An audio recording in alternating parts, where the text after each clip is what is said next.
I grew up in Lagos, Nigeria. I came from a close-knitted family, even though I came from a poor family.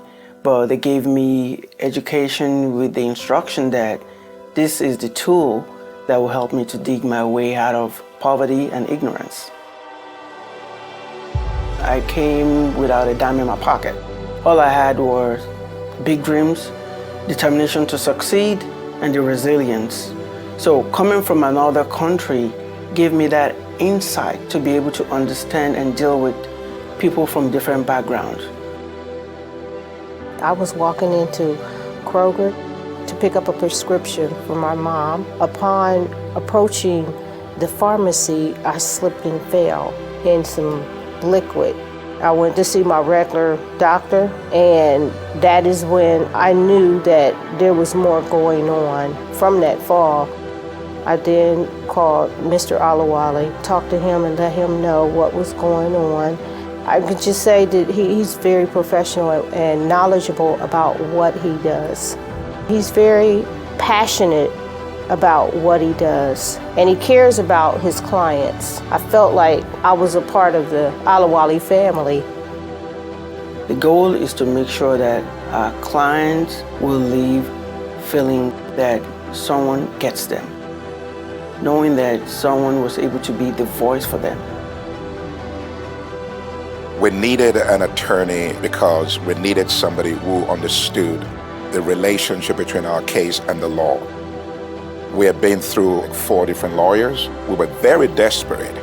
We knew from what we had heard that Emmanuel Olawale was the man, who could take us through that experience and see us through and give us the kind of outcome we were looking for. For him, your case is personal. He gave us hope. He gave us encouragement, and we knew that we had found the right man that would see us through. Just know that when you're coming through the door, you're coming in through a place where you will be accepted and welcome as family, where you'll be seen as a person. At the Olawale Law Firm, we get you. We understand you. Trust us.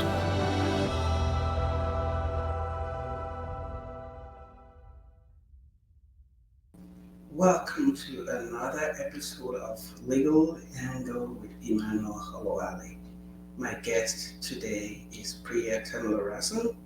She is an attorney with over a decade experience.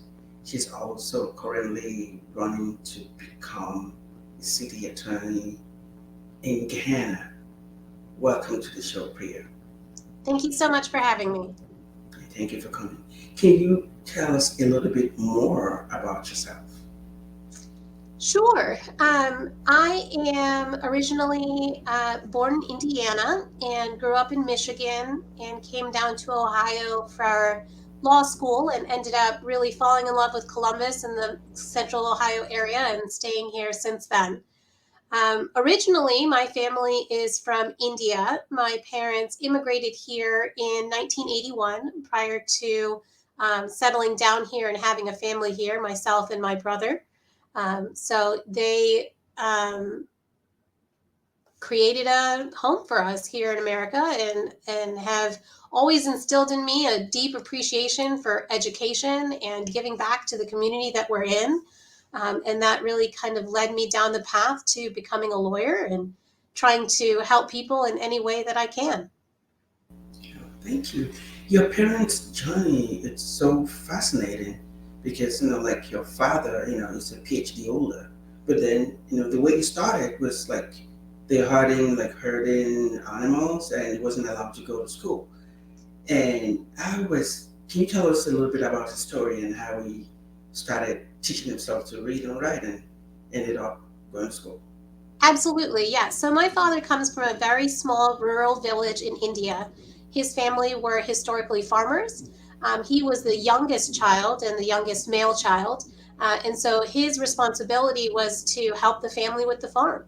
And he was forbidden to go to school. And so that was a privilege that was reserved only for the oldest son of the family in that community. So he was always driven to learn and was curious and would sneak to school on a routine basis. He would follow his brother to school and sneak into class and see what he could learn. And he kept getting caught over and over again, and he kept persisting. And so over the course of several months, when they saw his real passion and drive to keep doing this, my grandparents finally allowed him the privilege of attending school. And he never took that for granted. He was still responsible for a fair share of his chores at the home and the farm. And so that included herding animals. And that meant that he had to do his homework on the back of a cow while he was herding them. Whether that was doing homework in the middle of the night by kerosene lamp so that he could get his studies in. He would do whatever it took to make sure that he could fulfill his obligation to the family, but also take advantage of the opportunity they were giving him by allowing him to attend school. He eventually made his way through high school and got a scholarship to go to college. He was the first in his family to ever attend any kind of advanced education. And then he proceeded to get his master's degree and then apply and do his postdoctorate work here in the United States. That's fascinating. And how has his determination affected or informed your own career choices? I think the most important thing is just the premium on education and taking advantage of opportunities as they present themselves. And also to not let historical and systemic barriers define my limits.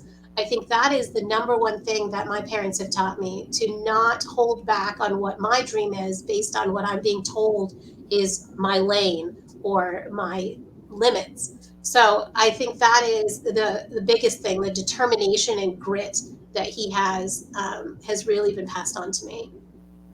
Thank you.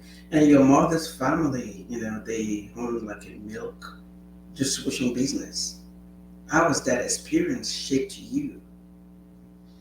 Sure. So my mother's family, their job was to go to the surrounding villages because they lived in a slightly more urban area. And so they would go out to the surrounding villages and collect milk and come back and deliver that to the city or town where they resided. So that business was crucial because a lot of the families that they serviced did not have refrigeration, because that back then was a novelty that was reserved for the very rich. And so in this town, they relied upon my family, my grandparents, to provide fresh milk every day for their families. So it is the work ethic of being able to see a problem and solve that problem and put in the hard work and determination to make sure that others can achieve based on what you're providing and get access to things that they may not otherwise have. Thank you. So it makes you appreciate, little things like the gift of education and things that we take for granted without knowing that they can be privileges. Yes. And as a how have you been able to balance being a child of immigrant parents and growing up within the dominant American culture? How have you been able to balance both your cultural heritage and the American system? That has been a challenge for me growing up. I think that as a young student in high school especially, you want to fit in. You want to be like everybody else. And I think that challenge of not letting go of your core unique identity and heritage is really critical. And so I think that, my family was very involved in the local Indian community in Michigan. And so we did have regular access to community members and to have that cultural expression. But I think that I definitely, for some period of time, rebelled against that and wanted to be as Americanized as possible. My mother, enrolled me in Girl Scouts and really emphasized being American and socializing and acclimating to the community. But I think, at home, we still spoke our native language.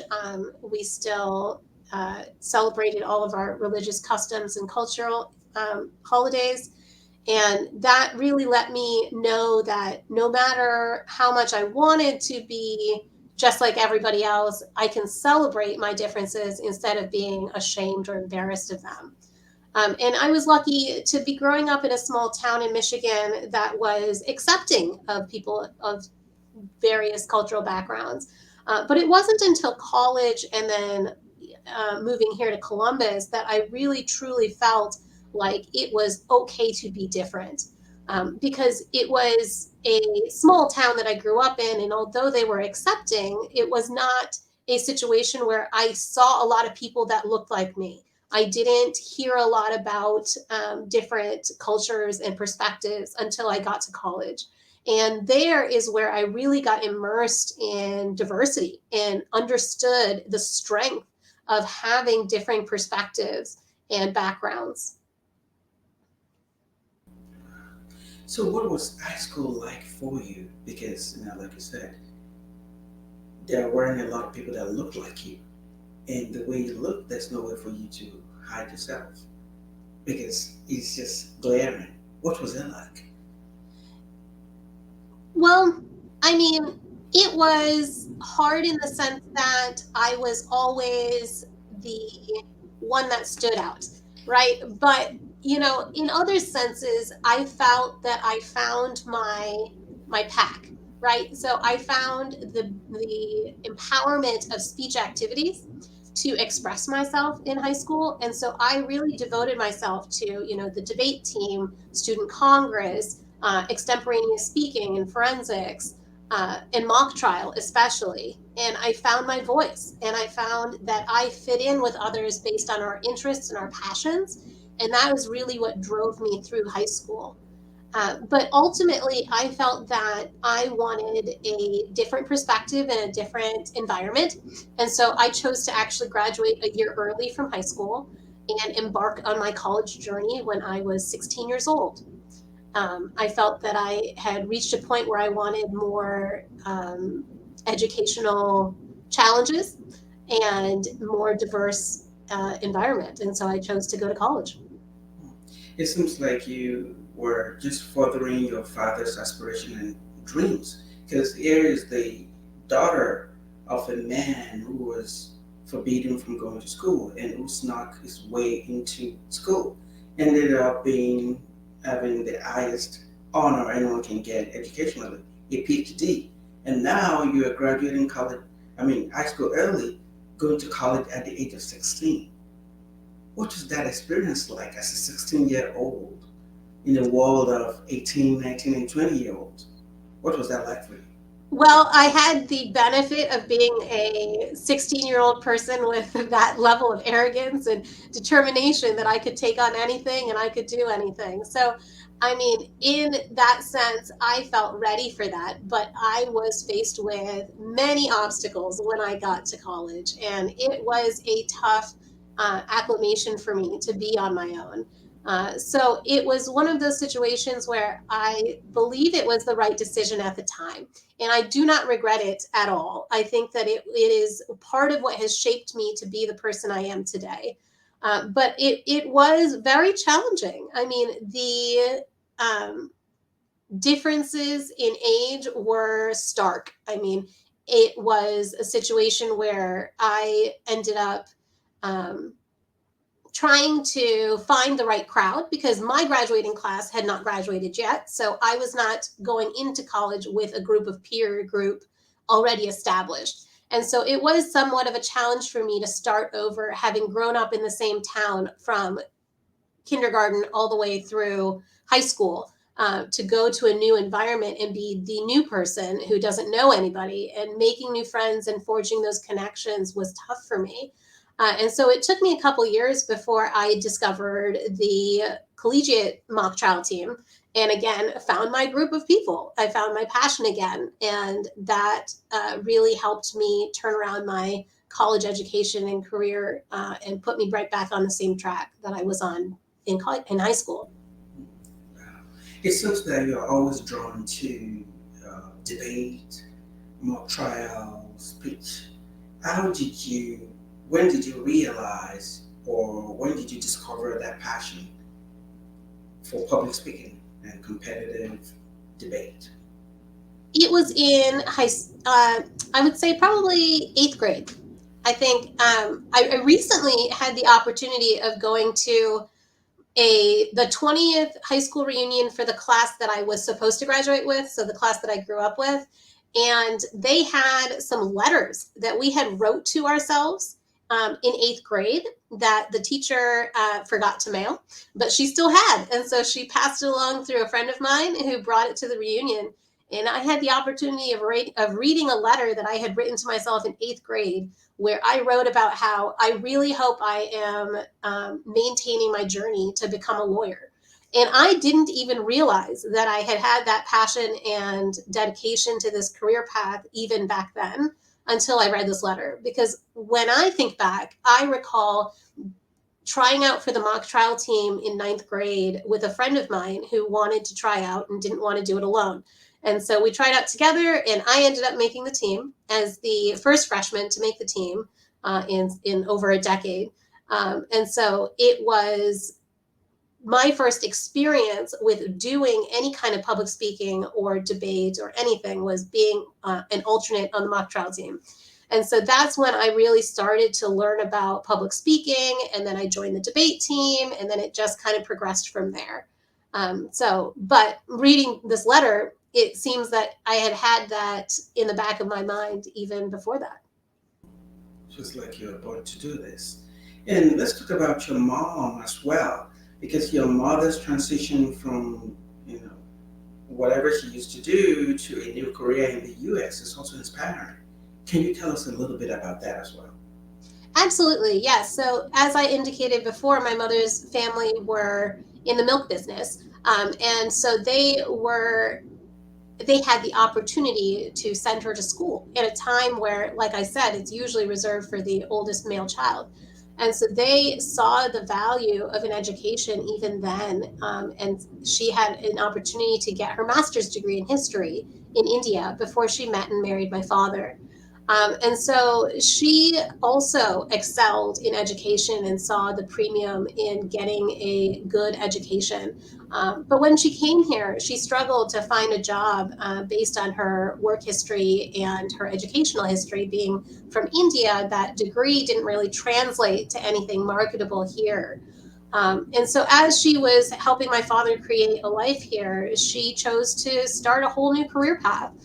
She decided to go into IT and started going to school at night when my dad got home from work. She would then go to school so that somebody was always with us as children. So she really devoted everything. I mean, she would be up all night going to school and studying, and then she would be up all day with us trying to raise us. And so she really did everything she could to make sure she was contributing to our family as well. And then over the years, she managed to get another master's degree in IT and has been working in the IT field for over 30 years now. That is very inspiring. You came from a lineage of people who were determined, were readily adaptable to whatever situation or whatever life throws their way. How has that informed or shaped you professionally and personally? It has given me, I mean, there's a quote that if I have seen farther than others, it is because I've stood on the shoulder of giants. And I think that cannot be more true in my situation. I feel that I have been able to envision a path for myself only because of the things that they have achieved and the obstacles that they have overcome. And so when I was faced with the opportunity to run for public office, it was something that was very daunting to me, but it was the determination and the perseverance of my parents that has told me that I can do this if I put my mind to it. And it doesn't matter that it hasn't been done before, and it doesn't matter that it's a hard path. If I have the determination to do it, I can do it. Yes, you can. And you ended up, interning at the public defender's office. I did in law school. I ended up reaching out. I'm sorry. I actually interned at a public defender's office in college, which is where I really found my passion for indigent defense and helping the less fortunate. And so after that internship, I was determined that when I graduated from law school, I wanted to be a public defender. And so as soon as I got here to Columbus and started networking and making connections, I tried to find my path back to the local public defender's office and was able to intern at the Franklin County Public Defender's Office for 2 years prior to becoming barred as an attorney and being hired on there. And how did that experience working as a public defender shape your mentality or your philosophy as an attorney? It really emphasized to me that everyone deserves quality representation, regardless of their financial status. It emphasized to me that every case and every defendant and every person that comes before me is an individual and has individual needs that can be addressed. So I felt that it really gave me an appreciation and an immersion into the law because of just the caseload and the need for that kind of service. It really gave me a full appreciation for the adversity that people are facing in this community and helping them find hope in those hard situations and overcoming that. It really was so rewarding to me that I did not want to let that kind of thing go. Thank you. Can you tell us a little bit about your work defending domestic violence victims and how you came to be doing that? Sure. So, in particular, domestic violence touches on every aspect of the law that I practice. So, I practice criminal defense and family law, and it has a lot of interaction in both areas. Anywhere from helping with domestic violence victims who are trying to get away from their abuser and need to file a divorce or custody actions. I help in that respect, especially through the work of Asha Ray of Hope, where I offer their clientele a sliding scale service, as well as defending battered women who reach the point of their abuse where they feel the need to protect themselves and their children, usually. And lash out in a violent way. And so those situations are so rife with the issues and the mental health impact of being a repeated victim of abuse that it is something that I find compelling to help in those situations, because the law is, and the statute reads, that battered women syndrome is a legitimate situation that women face themselves in, and not just women. Any person that is the repeated victim of abuse has a certain type of they're worn down over the course of this abuse, so that they feel that they deserve this, that they feel that they cannot leave, that it's the only option to continue down this path to appease their abuser or the situation. They kind of walk on eggshells, and they're doing anything they can to not initiate that violent response. But then when it comes to that point of that ultimate act where they feel they have to fight back, it is clearly something that is self-defense, but it's not necessarily in the same way that you would see that with anybody who is just trying to defend themselves from a violent attack in that moment, because it's all of that history that creates that subjective fear that you are in imminent harm of death. Thank you. Can you share a memorable case where you protected a battered woman or a domestic violence victim? Absolutely. So I had a case in which there was a woman who had a history of abuse with her live-in boyfriend. She had 3 children, not with him, but in the home. And so she basically tolerated and accepted this abuse for years, until there was a moment in time in which her children were gone for the weekend and her abuser came after her. It was a situation, as it is many times, where it's the same argument over and over again. But in this situation, it escalated. He had a firearm on him. There was a moment in time where that he was attacking her physically and dropped the weapon. And she picked up the weapon and she defended herself. At the time of this incident, the police investigated the situation and ruled that it was, in fact, self-defense.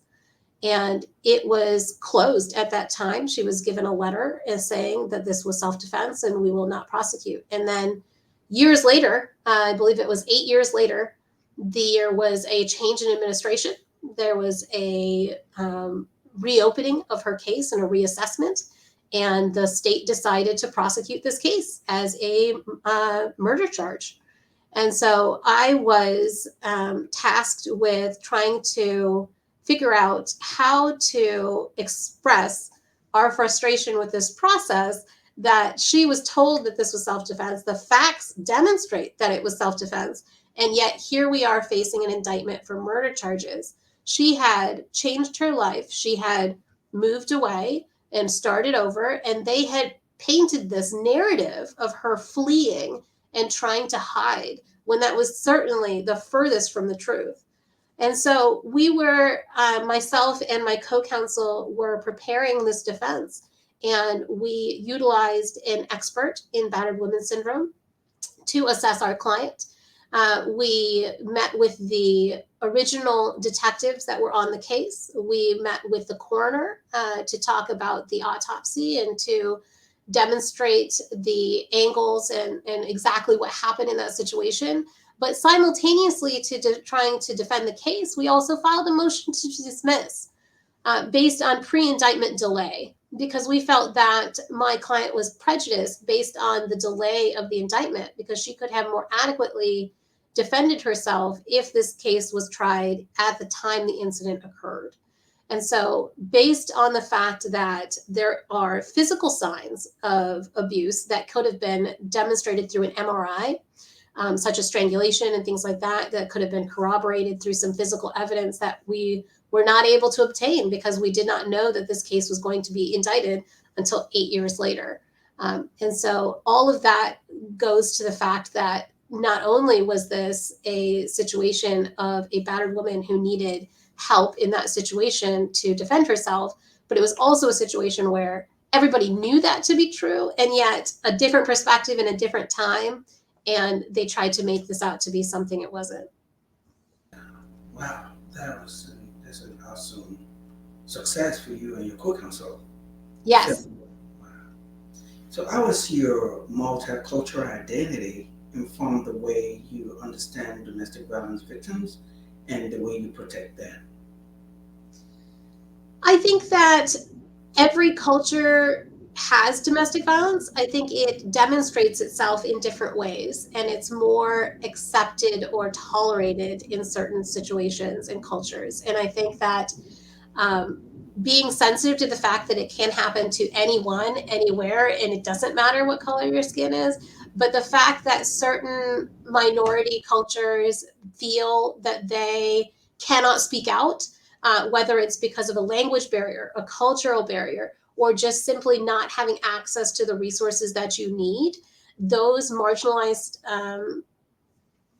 cultures and populations feel that they are resigned to the fact that they are in the situation and cannot get out.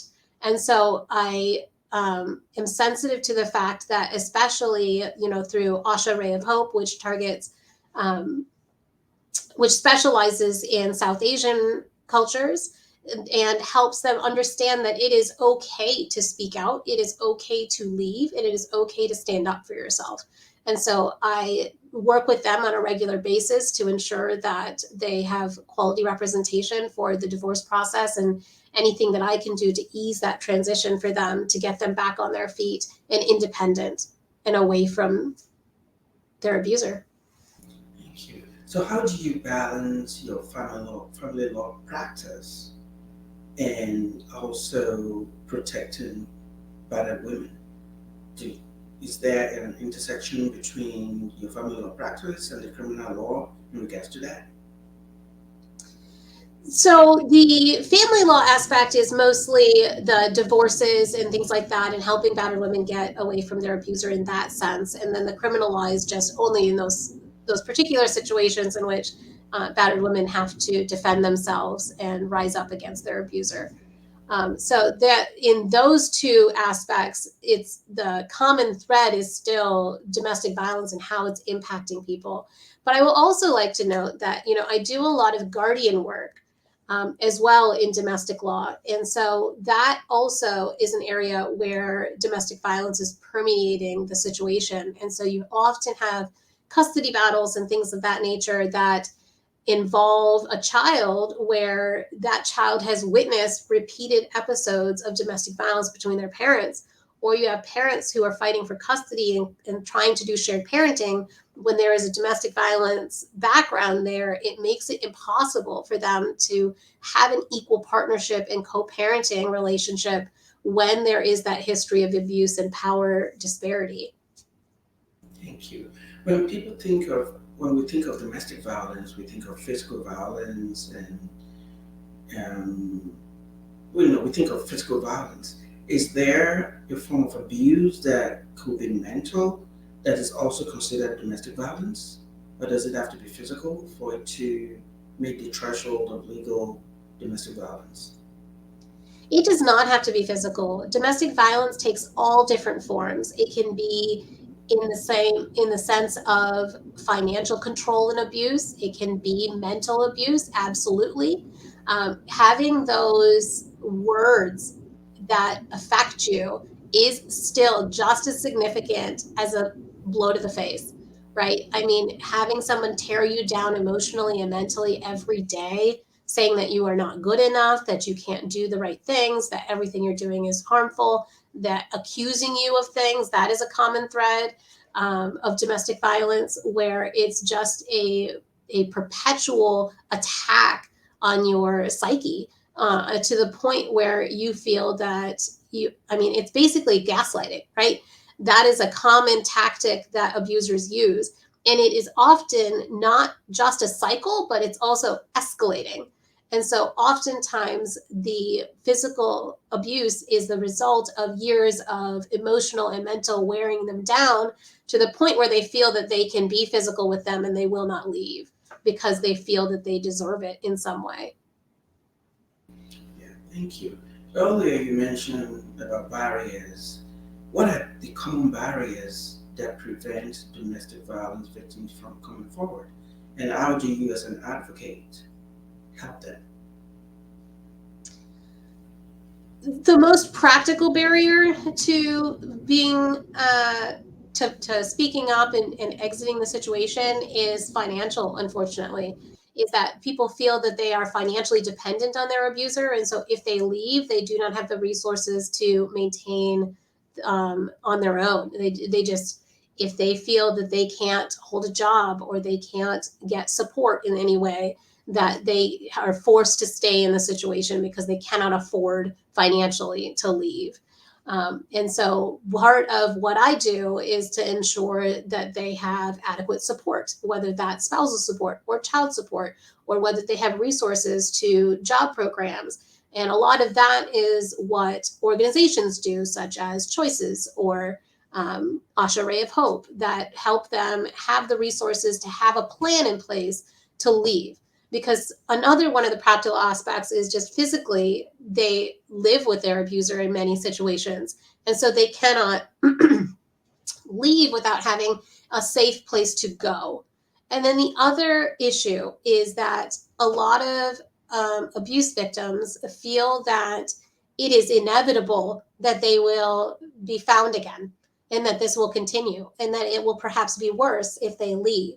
And so it's that fear of the escalating behavior that keeps them in a status quo that they don't realize is going to escalate anyway. And so a lot of what I try to do with my clients is empower them to know that there is a safe way and a safe alternative to exit the situation. Um, and finding that path is the most rewarding thing I can do for them. Thank you. And just like your parents and the people before you, you've always been breaking barriers, doing what others have not done before. As you mentioned before, you're the first freshman to be admitted into the debating team.